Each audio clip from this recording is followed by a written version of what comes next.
ஐவஸ் அன்பேசியம் இந்த 2026ஆம் ஆண்டுல பார்த்தீங்கன்னா, இப்போ பங்குனி மாசம் அதாவது பார்த்தீங்கன்னா 3ஆம் மாசம்னாலே எல்லா கோயில்கள்லயும் திருவிழா வந்து களை கட்டியிருக்கு. இப்ப நம்ம வந்து பார்த்தீங்கன்னா, இப்ப கூடுதலா பார்த்தீங்கன்னா, ஒரு ஊர் கோயில் திருவிழாக்கள் தான் பார்த்துட்டு இருக்கோம். அந்தபடியா பார்த்தீங்கன்னா, யாழ்ப்பாணத்தில நயினா தீவுல உள்ள பெருங்குளம் ஸ்ரீ மதுரை மீனாட்சி அம்மன் கோயிலுக்கு வருடாந்தம் உற்சவம் நேற்று திங்கட்கிழமை 16ஆம் தேதி வெகு விமர்சையா பார்த்தீங்கன்னா ஆரம்பிச்சு, இந்த திருவிழா பார்த்தீங்கன்னா, இன்னுமே 15 நாட்கள் இருக்க போகுது. முக்கியமா தேர் வர இருக்கு. அடுத்து பார்த்தீங்கன்னா, தீர்த்த உற்சவம் நடக்க இருக்கு. பார்த்தீங்கன்னா, லைட் மின்ன மின்ன சப்பர திருவிழாலாம் நடக்க இருக்கு. அதனால இந்த வீடியோல அத பத்திலாம் நம்ம விளக்கமா தெரிஞ்சுக்கலாம். வாங்க வீடியோக்குள்ள போலாம். மறக்காம சப்ஸ்கிரைப் பண்ணிட்டு வாங்க. அப்படியே லைக் பண்ணிட்டு பாருங்க, கமெண்ட் பண்ணிட்டு வாங்க, ஷேர் பண்ணிட்டு வாங்க. ஃபர்ஸ்ட் ஆஃப் ஆல் பார்த்தீங்கன்னா, இந்த கோயில் வந்து எங்க இருக்குன்னா பார்த்தீங்கன்னா, இலங்கையில பார்த்தீங்கன்னா, கரையோர பிரதேசம்னு பேர் பெற்றது தான் யாழ்ப்பாண நாடு. அதுலயும் அங்கெல்லாம் பார்த்தீங்கன்னா, முருகன் கோயில்கள், சிவன் கோயில்கள், அம்மன் கோயில்கள்னு எல்லாம் ஸ்பெஷல். அது மாரி தான் நயினா தீவுல முக்கியமா நம்மளுக்கு எடுத்தாலே ஞாபகம் வருது நயினி நாகபூசி அம்மன் அம்மன். அதுக்கு அடுத்தபடியா நம்மளுக்கு இப்ப ட்ரெண்டிங்கில இருக்கிறதும், இப்போ மக்கள் வந்து அதிகம் தேடுற ஒரு கோயிலா இருக்கிறது தான் மதுரை மீனாட்சி அம்மன் கோயில். அது என்ன மதுரை மீனாட்சி அம்மன் கோயில்? இப்போ இந்த மதுரை மீனாட்சி அம்மன் கோயில்னு நினச்சோன்னா, நானே பெருசு நினச்சிட்டேன், இல்ல இந்தியால கோயில் தான் போட்டிருக்காங்களா அப்படின்னு. அப்படியெல்லாம் இல்லைங்க. இது வந்து பார்த்தீங்கன்னா, நம்ம இலங்கையிலயும் அதுதான் நான் சொன்ன மாரி யாழ்ப்பாணத்தில நயினா தீவுல பெருங்குள பகுதியில உள்ள ஒரு மதுரை மீனாட்சி அம்மன் கோயில். இப்போ உதாரணத்துக்கு பார்த்தீங்கன்னா, விஜய்ன்னு பேர் உள்ளவங்க நெறைய பேர் இருப்பாங்க. அதுமாரிக்கு இந்தியால உள்ள இந்த மதுரை மீனாட்சி அம்மன் பேர கொண்ட ஒரு கோயிலா தான் இந்த ஒரு கோயில் காணப்படுது. இந்த கோயில் வரலாறு நான் வந்து பெருசா தேடி பார்க்கல. ஆனா எனக்கு வந்து என்னோட மனசு சொல்றபடி பார்த்தீங்கன்னா, ஒரு விஷயம் விளங்குது. அதாவது பார்த்தீங்கன்னா, இப்போ வந்து மக்கள் வந்து இந்த கோயில வந்து கட்டி முடிச்சு வழிபட்டு இருக்கையில, நம்ம ஏன் இந்தியால உள்ள கோயில் பேரே வைக்கக்கூடாதுன்னு சொல்லிட்டு, இந்த கோயில் பேர வச்சிருக்கலாம். அப்படியா தான் இருக்கும்னு நெனைக்கிறேன். சரி நம்ம அத விட்டு இப்போ கதைக்குள்ள வரலாம்.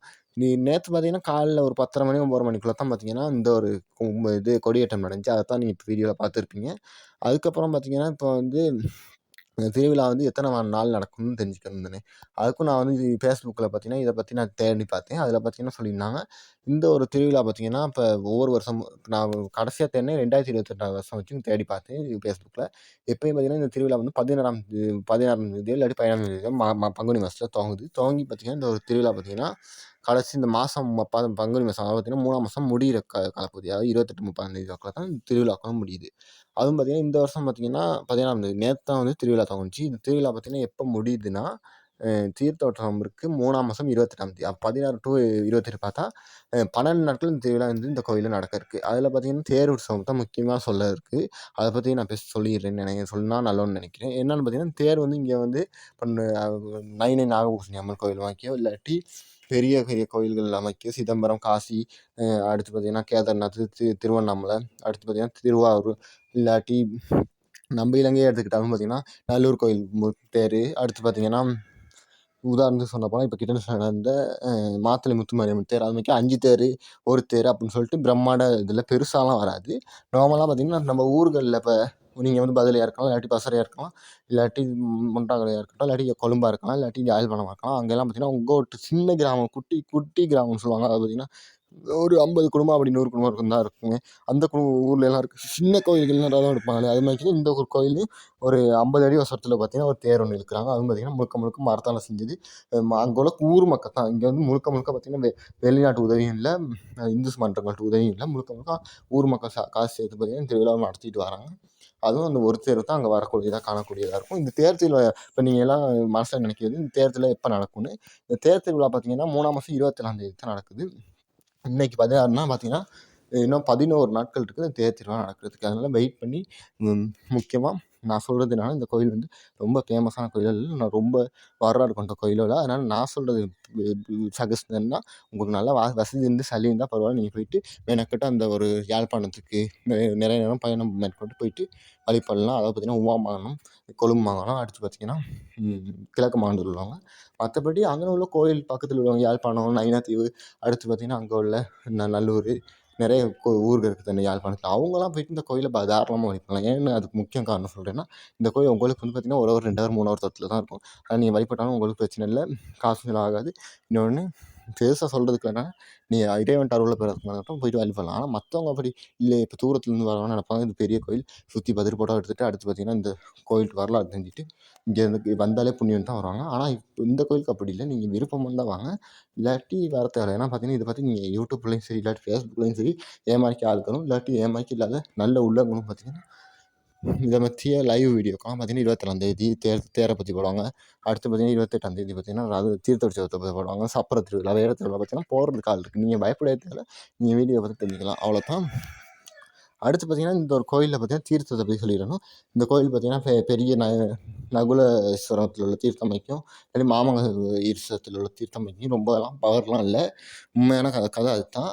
வேணுமா நீங்க வந்து இந்த கோயில் தீர்த்தத்த பத்தி தெரிஞ்சுக்கணும்னா, நார்மலா நான் சொல்லப்போனா, இந்த ஒரு கோயில்ல உள்ள தீர்த்தம் பார்த்தீங்கன்னா வந்து, ஒரு குழா அமைப்பில தான் இருக்கு. அது பார்த்தீங்கன்னா, கோயில்ல வந்து முக்கியமா பார்த்தீங்கன்னா, ஒரு ஒரு கோயில்ல பார்த்தீங்கன்னா, ஆறு தான் தீர்த்தமா இருக்கும். ஒரு ஒரு கோயில்ல பார்த்தீங்கன்னா, கடல் தான் தீர்த்தமா இருக்கும். ஒரு ஒரு கோயில்ல ஏரிகள் அப்படி தான் தீர்த்தமா இருக்கும். இந்த ஒரு கோயில்ல பார்த்தீங்கன்னா, ஒரு 10க்கு 10 வைக்க ஒரு இடத்துல பார்த்தீங்கன்னா, குழி அமைச்சு அதில பார்த்தீங்கன்னா, தண்ணி நிரப்பி இங்கே தீர்த்தோற்சவம் நடைபெறுது. இங்கே உள்ள அம்பாள பத்தி நான் சொல்லிடணும்னா பார்த்தீங்கன்னா, இவங்க வந்து மதுரை மீனாட்சி கோயில்ல அதாவது பார்த்தீங்கன்னா, நீங்க வந்து இப்ப இந்தியாவுக்குலாம் போக முடியாதவங்க ஒரு அரிய பாக்கியத்த பெறலாம். என்னன்னு பார்த்தீங்கன்னா, இந்தியால இப்ப மதுரை மீனாட்சி அம்மன் கோயில் எப்படி இந்த கிளியோட மதுரை மீனாட்சி அம்மன் பச்சை நிறத்தில விளங்குவாங்களோ, அது மாரி இந்த ஒரு கோயில்ல இப்போ இது தங்கத்தாலான சிலையில கொண்ட மதுரை மீனாட்சி அம்மன் தான் கருவறையில இருக்காங்க. அதுவும் விழா காலங்கள்ல பார்த்தீங்கன்னா, அந்த வசந்த மண்டபத்துலலாம் அம்மன் எழுந்தருளுது. அதாவது மதுரை மீனாட்சி கோயில் அன்னைக்கு அலங்காரம் செஞ்சு அ இலங்கையில இப்படிலாம் செய்றதெல்லாம் பார்க்க கிடைக்காது. அதுக்கெல்லாம் நீங்க மெனக்கெட்டு போலாம்.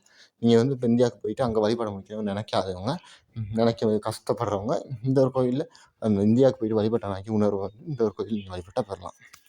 அடுத்து பார்த்தீங்கன்னா, இங்க வந்து இந்த உற்சவங்கள் ஒவ்வொரு நாளும் நடக்கிறனால பார்த்தீங்கன்னா, அன்ன வாகனம், அடுத்து பார்த்தீங்கன்னா, இது ரிஷப வாகனம், அடுத்து பார்த்தீங்கன்னா, அம்மனுக்கு வந்து புலி வாகனம், சிங்க வாகனம், அதுமாரிக்கு எல்லா வாகனத்துலயும் அம்மன் பார்த்தீங்கன்னா, ஒவ்வொரு நாளும் வலம் வருவாங்க. முக்கியமா தேர் உற்சவம் அன்னைக்கு பார்த்தீங்கன்னா, அன்னதான பழங்கள்லாம் இருக்கனால அன்னதான உதவிலாம் கிடைக்கும். அ இதுக்கு பார்த்தீங்கன்னா, மகோற்சவத்துக்கும் அடுத்து பார்த்தீங்கன்னா, பிபி டும் டும் ஊதுறதுக்கும், இல்லாட்டி பார்த்தீங்கன்னா, பூசையில ஏற்பாடு செய்றதுக்கான குழுவாக்கம் அவங்களுக்கெல்லாம் நன்றி தெரிவிச்சுக்கிறேன். ஏன்னா பார்த்தீங்கன்னா, உங்களோட பேர்லாம் எனக்கு கிடைக்கல. இருந்தாலும் நம்ம நன்றி கொண்ட உள்ளம் தமிழ் மக்கள்னால நான் வந்து இந்த கோயிலுக்கு இந்த பூஜை செய்கிற எல்லாத்துலேருந்தும் ஒரு புள்ளக்குங்கிற ஒவ்வொரு ஆளுக்கும் நான் என்னோட மனமார்ந்த நன்றிகளை தெரிவிச்சுக்கிறேன் இப்படி ஒரு விழா நடக்கிறதுக்கு. அவ்வளோதான் இந்த வீடியோ. வேற ஒன்றும் சொல்கிறதுக்கு இல்லை.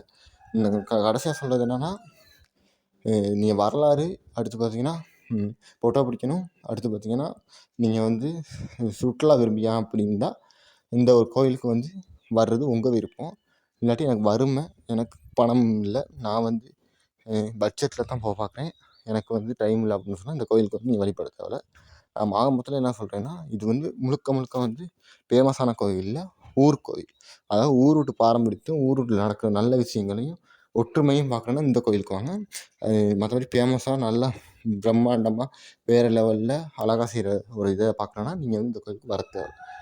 என்னோட கண்டிப்பாக அதுதான். ஆனால் அதுக்குன்னு நீங்கள் அப்படின்னு நினச்சிட்டு வராமல் இருக்கிறதுல உங்களால் முடிஞ்ச இறைவன் எம்பெருமான்ட்ட அருள் இருந்தால் நீங்கள் வரலாம்.